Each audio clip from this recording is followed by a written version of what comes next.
So good morning everyone and જય શ્રી કૃષ્ણ. આજે હું બનાવું છું હળવો. તલોડનું પેકેટ છે, આપણે તલોડવાળું પેકેટ મળે ને, પણ એમાં હું શું કરું ખબર, થોડું સોજી એડ કર્યું છે, કારણ કે મને એકલું એ પેકેટ ગમતું નહીં.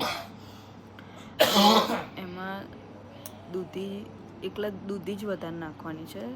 દૂધી છીણી મેં નાખી છે અંદર, થોડા સિંગદાણા, થોડા લીલા મરચાં, થોડા તલ, રાઈ, મેં એ રીતે એનો વઘાર મૂક્યો.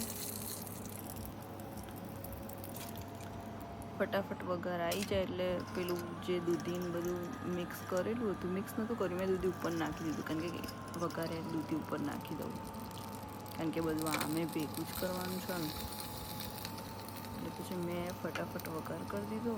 થોડી રાઈ નાખી, 2 ચમચી મરચું નાખ્યું, પણ આ મરચું તીખું નહીં એટલે મેં 2 ચમચી નાખી છે, કારણ કે કાશ્મીરી એડ છે અંદર, એટલે ખાલી એનો કલર જ દેખાય. પછી જે દૂધી નાખી તેના ઉપર મેં પછી બધું મિક્સ કરીને તો જો કંઈક આવું દેખાય છે.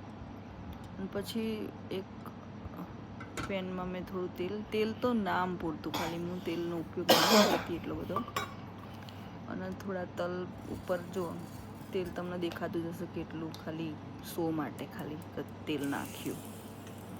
પછી મેં એમાં વડવો બનાવ્યો. મારા હસબન્ડને જાડો વડવો ભાવે, એ શું કે વડવો જાડો જ હોય, તું પતલા ના બનાવતી. મને ભાવ પતલો, કંઈ નહીં, એમનો ભાવ એ જ બનાવવાનું હોય ને, આપણું ભાવતું થોડી કરવાનું હોય.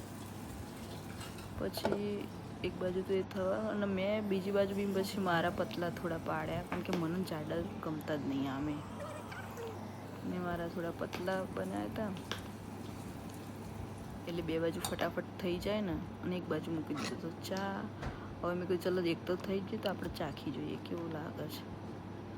ચાખવાનું શું, મારી તો અમે ઘંટી ચાલુ જ હતી, ખાવાનું ચાલુ જ હતું, કારણ કે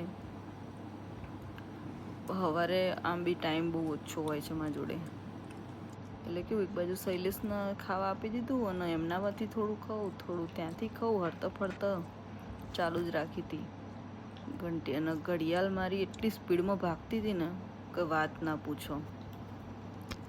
સો બાય, મળીએ.